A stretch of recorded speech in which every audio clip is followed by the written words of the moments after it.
James Gunn is in many ways considered a monkey's paw with comic book adaptations. He has a golden touch that will rocket your favorite obscure superhero or group into mainstream popularity, but at the cost of a 60-40 split of them being even remotely close to their source materials. For some, it's just the price for mainstream fame. For others, it can be seen as a hatchet job to a beloved character. Regardless of how you feel, at the very least, Gunn makes it a hell of a ride. As the current spearhead of Warner Bros.' attempts to the DC Comics line of movies and shows from the past messy decade, Gunn's Creature Commandos is the first official look at this soft reboot of their franchise universe, now just dubbed the DCU. But as enjoyable as this edgy, character-driven black comedy cast is, do the drastic, even by Gunn standards, departures from the character's source material hold up? And does it do anything different than its similar counterpart, Unalive Squad? Well, it's certainly better than that crappy isekai anime from last year. Trust me, we'll get to you soon enough. Hey team, Phantom Skull the Super Security VTuber here, and today we look at Creature Commando Season 1 to talk about what works, what doesn't, and if this was a good start for the DCU. One thing's for certain, I'm gonna need an extra pot of coffee for the amount of footage I'm gonna have to censor for this review, mostly thanks to you, Phosphorus. The Creature Commandos debuted in Weird War Tales issue 93, in November of 1980. They were a special military unit made up of multiple monsters being tasked with fighting supernatural threats during World War II. We'll be brief here since really nothing here is fully adapted beyond the name and concept. A more modern example that is slightly more relevant would be Frankenstein, Agents of Shade, from a 2011 run. It starred warrior poet Frankenstein, who leads a modern version of the Commandos to fight supernatural threats. It was basically DC's attempt at having their own version of Hellboy. Most of the concept and some of the cast come from this more modern run, but again, I will be brief because in patented Gunn fashion, only the loosest concepts from these was taken and ran with in a completely different direction, for better or for worse. Possibly worse if you were one of the 10 people who are a fan of DC Comics' Frankenstein, but we'll get to him soon enough. So what's the plot about?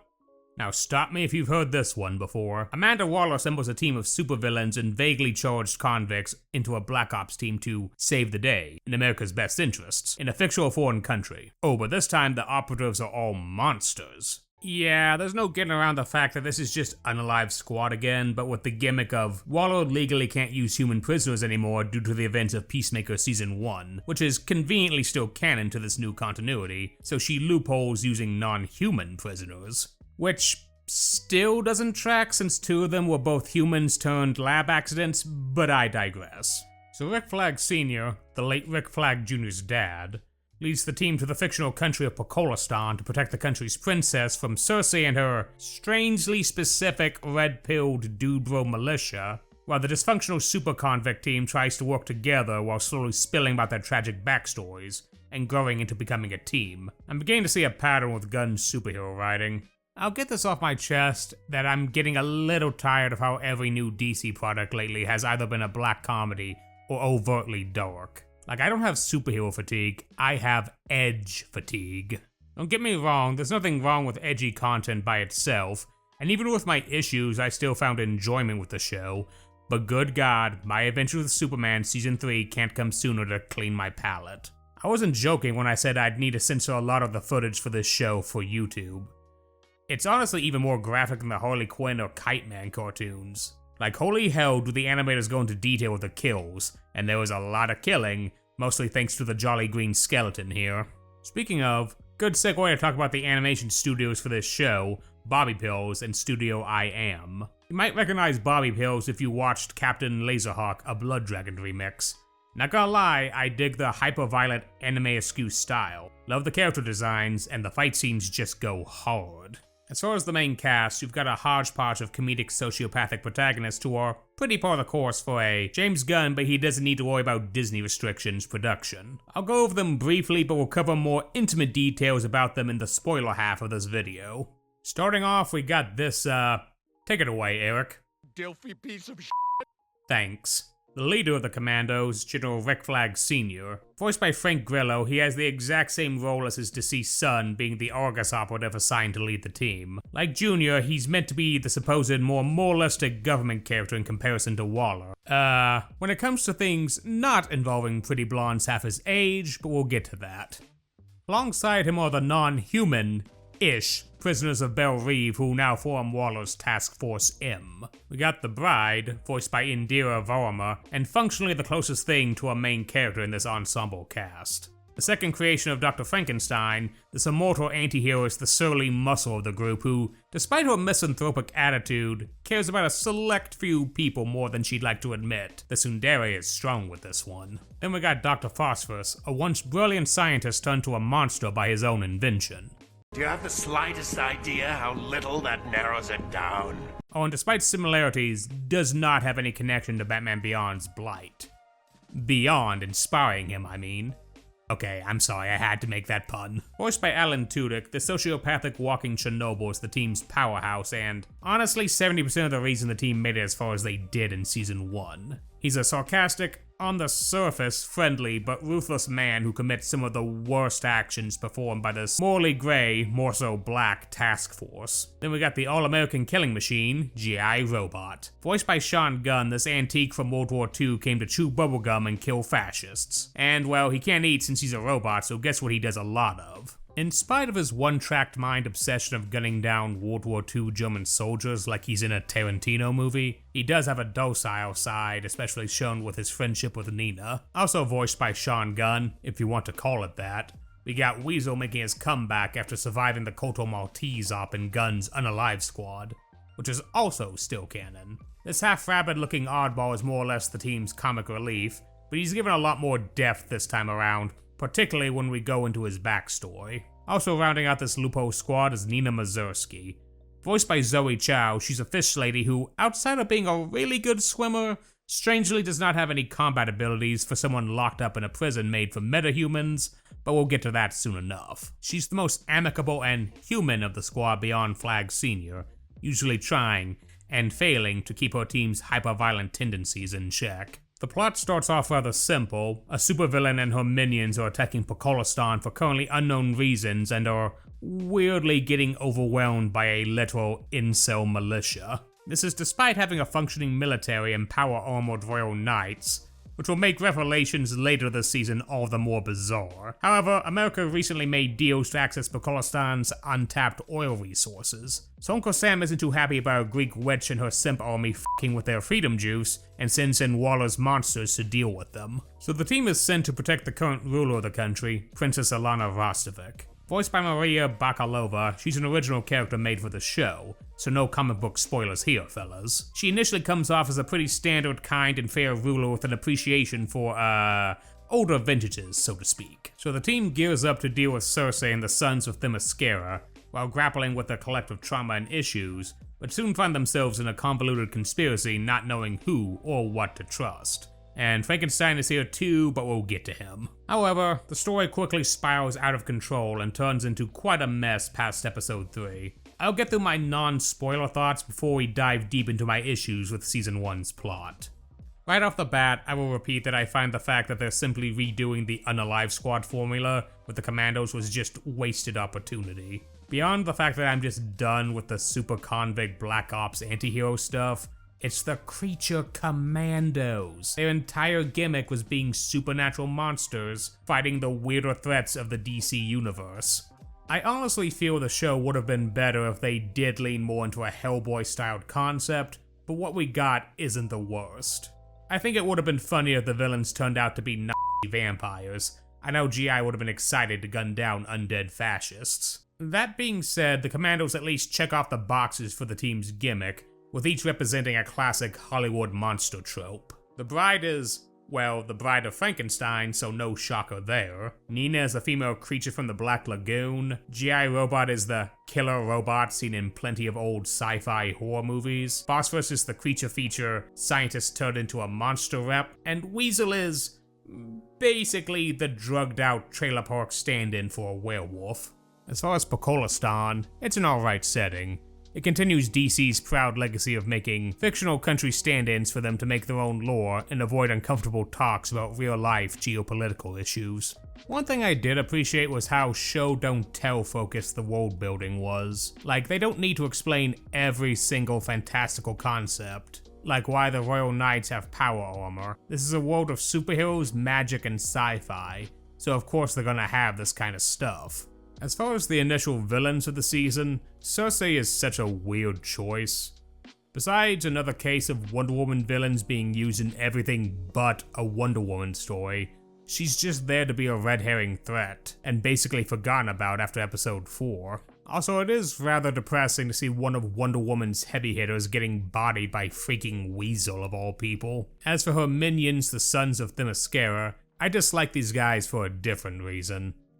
They're repugnant, sexist weirdos, and while I agree with Gunn taking the piss out of this type of character, they feel very out of place. My main issue with the Sons is that they feel more like a villain you'd see in the Harley Quinn cartoon, not the more grounded version of the DCU. The Harley Quinn universe is a satirical and absurdist world where the Legion of Doom will have a public press conference to discuss Dr. Psycho being social media cancelled. It makes sense here, but not in the DCU. Add in the fact that the Andrew Tate Brigade here is somehow winning against a decently armed military, to the point they need America's Super Black Ops team to intervene just comes off as ridiculous. The Greek witch backing them up regardless. Also, brief side note, the comics version of the Sons of Themyscira are radically different from these red-pilled neckbeards. While I agree with what Gunn was going for with mocking these losers, adapting perhaps one of the most tragic groups in Wonder Woman lore, and one of the most scathing critiques of the Amazon's extreme misandry, into a dude bro militia,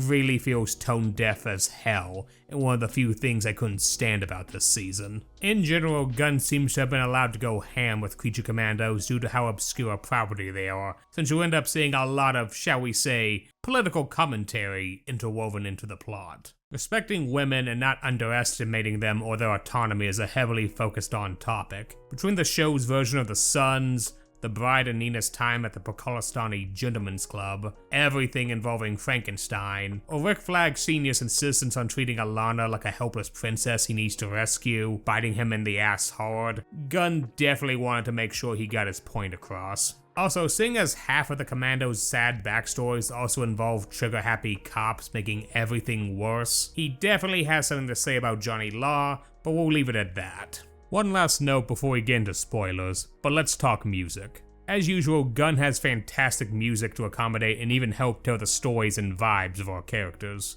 Season 1 primarily uses songs from the punk rock band Go-Go Bordello. The songs take heavy inspiration from Romani and Ukrainian music, which sets a perfect tone for Pokolistan. Wanderlust King has been stuck in my head, and from the many Creature Commando related comments on its music video, I'm not the only one. Alright, enough dancing around it, time to talk spoilers. I'm going all in, so if you haven't seen it yet, here's a timestamp, final warning. So, time to rip the band-aid off. The main plot of season 1 is a mess. It starts kinda simple with save the princess from Cersei and the Sons, but they're dealt with after episode 3, and the story revolves around why Cersei wanted to kill the princess.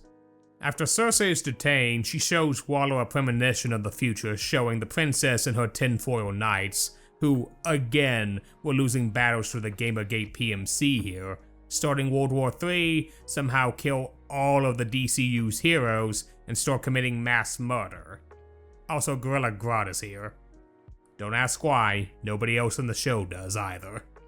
What transpires is a constant back and forth of deciding who was right or lying, as Waller, in modern war fashion, does no further recon or intel gathering, and sends the commandos to murder her ASAP. Meanwhile, Flag Sr., who's under the impression he's the main character of this show, sets out to prove Cersei is conning them, forced to enlist the psychotic Frankenstein to help him. It was interesting to figure out what was the truth, but I do feel like there wasn't enough there to satisfy me when it's revealed that the princess was the real villain of the season, and that the vision was true. I mean, there was foreshadowing that the princess wasn't as sweet as she let on. The fact she never moved to help her paralyzed mother at the dinner table, her swift and unusually upfront attempts to seduce Flag Sr. day one, how any scenes outside of the palace shows Pokolistan to be an impoverished hellhole, despite how well equipped and high-tech her military was, and so on. However, the story really doesn't go much further than she was evil, without going into any motivations as to why she wants to kill most of the planet and take over, or how she has connections to villains like Clayface, and especially Gorilla fuck all humans Grodd here. Which seems like it will be a riddle for the ages since the bride makes good on killing her after Alana murders Nina, which brings up even bigger logistic nightmares. Like, y'all just killed a nation's ruler, one who was the US's ally, and giving them access to sweet untapped oil reserves, and they're very aware that the US killed her, but the season ends like everything is Gucci and there will be no geopolitical repercussions over this. I really don't see Waller saying, "It's cool, a supervillain witch showed me a vision of them causing World War III, so it's fine." In typical Gunn fashion, while the plot can be messy, his incredible character writing makes up for it. While not everyone fires on all cylinders, the Commandos are a beloved gang of screw-ups who really play off well with each other and... You didn't tell her anything about me. Oh, for the love of... Okay, fine. I guess I should finally talk about Frankenstein before we get into revisiting spoiler analysis for the Commandos. I found it difficult to find a place to discuss Eric Frankenstein in full without getting into spoilers, and really how utterly divorced from the plot he was beyond his connections to the bride. It made it hard to find a place to segue into him. Eric is an interesting topic. Much like the Sons of Themyscira, Gunn's Eric is more or less an in-name-only adaptation. Comics Frankenstein is a stoic warrior poet who is a competent agent who fights the terrors of the night. Gunn's Frankenstein is more like the original novel's psychotic man-child with a dash of incel stalker. He's very much established to not be a hero, or even a troubled anti-hero. He casually murders people over the smallest slights, and has been chasing the bride for more than a century trying to get her to love him, and getting deservedly ganked in return. While comic fans weren't exactly appreciative of how drastically they changed him into a weirdo stalker, I will admit he's funny, in a black comedy sort of way. David Harbour plays him up very much like a fake philosophical twit. He'll wax poetic, but he'll very quickly reveal he's not as smart or mature as he makes himself out to be, often acting like a petulant and destructive child with no control over his emotions. And given how he and the bride are of a similar age of 100 plus, it says a lot that the bride is more well-adjusted, for the most part. And really the thing I don't like about Frankenstein is how pointless he is to the overall plot. Beyond his demented buddy cop subplot with Flag Sr.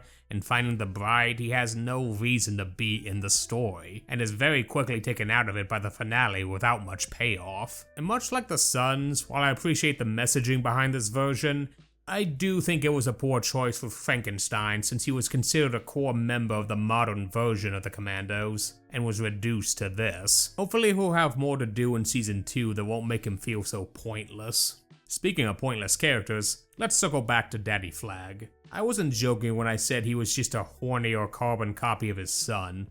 All he has going for him is his willingness to treat the Commandos like people, and how down bad he is for Alana. This choice is weird since there was a human operative from the original Commandos team they could have used. Lieutenant Shreve was designed to be a foil to the Commandos, by being human, but far more monstrous in personality, which I think would have been an interesting dynamic, but Gunn chose to reverse that dynamic for the most part. At the same time, Flag is unceremoniously left in a coma for the latter half of the season, not even getting an epilogue scene, leaving it in the air if he'll return next season since Waller seems to trust the bride enough to lead the team herself. Speaking of the bride, she's alright. She wasn't a standout for me, but she was a solid, true anti-hero. She really doesn't give a shit about humanity, but earn her trust and she shows herself to be far kinder than her rough exterior shows. Her friendship with Nina was cute, and her quietly grieving her death was one of the highlights of the season. There is something to say about her relationship with Dr. Frankenstein. The story never comments on it, but her scenes with him are weirdly uncomfortable due to how the narrative never brings up how effed up it is that Dr. Frankenstein has sex with the bride. Like, ignoring the fact she's a reanimated corpse for a second, which you shouldn't, she was mentally an infant when she was made, and Doc had to teach her how to speak and other developmental concepts. She was basically his daughter, and he proceeds to fuck his daughter. We spend half the season calling out problematic male behavior but ignore this Sweet Home Oshinoko shit? What the hell, Gunn? Maybe Season 2 will revisit this, but she seems to still pine for him even after a century, so who knows. Weasel is Weasel. Even with his tragic backstory, he's almost exclusively here as comic relief. It was interesting to see there was a more empathetic side to this little weirdo, and there's still a bit of mystery about what exactly he is, and hopefully he can be vindicated of the injustices he's suffered. It is funny to see how the DCU fandom went from mocking this glorified director's family member cameo to crying their eyes out and wanting to give him a hug. Nina was a tragic character. There was a lot of debate about why she was in Beryl Reeve, only for her traumatic Oscar bait movie backstory to reveal that she was only there because she was different. Her lack of any and all combat abilities limits her roles, and inevitably the less mature segments of viewers have been quick to mock how useless she was, while ignoring the fact that that was the point. She was a girl who suffered constant discrimination, treated like a freak of nature for her disability, and captured like an animal, forced to watch her dad get gunned down by a murderous cop, and imprisoned with hardened criminals for no reason and forced to join a Black Ops team. The fact that she has arguably the most injustice done to her as a person and wasn't more of a misanthrope than the Bride speaks wonders to her character and kindness. But it does bring up some annoying questions. There's a paper trail of her going to a school whose world-famous scientist father is gunned down unarmed by police, and this never rose any problems with media, advocates, or anyone? The alleged child-killing cryptid gets a lawyer advocate, but not Nina? Like, what the actual hell? Her honestly pointless death at the hands of Alana, in her own natural element no less, almost feels like rubbing salt in the wound that was her life. But we may not have seen the last of Nina if you know a thing or two about the comics and our post-credits mummy friend here. Gonna have a quick sidebar to talk about Waller and Economos, who return to be the T-Moo version of Fury and Coulson. My Cecil vs. Waller video already covers a lot of why I don't like modern DCU Waller, so I'll be brief. While she suffers the same issues I have with modern Wallers, being far too ruthless without any actual cunning to balance it out, I will give them credit for making Waller seemingly have character development from how she used to act. Compared to the wicked woman who ruthlessly gunned down her staff for honestly pointless reasons, to actually caring about Flag while in a coma, and actually trusting the Bride enough to lead the team without bomb or shock collar threats, shows a lot more empathy than modern Waller usually shows. A big complaint is that people forget Waller is still a human behind the jackboot thuggish spy master, and I'm glad that they're finally showing that. Economos is Economos. Enough said. And finally we have the overall fan favorites of the team, G.I. Robot and Dr. Phosphorus. G.I. became an instant meme darling for his love of killing fascists, alongside his goofy, socially awkward moments. He's quickly become a popular meme when confronting, certain political posts on social media you may not see coming. His backstory, while not as over-the-top sad as the others, is actually rather poignant, showcasing the life of a soldier, somebody trained to kill for his country, then dumped to their own devices in peacetime with no support network and left to suffer. It also made for some interesting world building for the DCU, showing him as part of Sergeant Rock's Easy Company, and showing how he inspired fellow DC bots, the Metal Men. There was a bit of debate about his friendship with Sam, the collector who befriends G.I. and is revealed to be a neo-fascist, whom he proceeds to kill in his rampage at the rally. While sad, I feel some people misunderstand this scene. Even though it wasn't spelled out in dialogue, Sam very much was manipulating G.I. to the cause. You do not subscribe to neo-Nazi bullshit and are actually a good person. It is one of the few ideologies that can be legitimately called evil. The whole point of the scene was to show how evil can disguise itself as something harmless until it's not. Possibly some foreshadowing for Alana. Sam bringing an old war machine to this kind of rally was not innocent. He literally said he wanted to bring G.I. into the cause. Any cause with this kind of ideology is never good or innocent, and G.I. knows this. This is why he had zero hesitation. People think it was his programming that made him kill Sam and the rest of these fascist losers, but do you notice he never even thinks about Sam after this?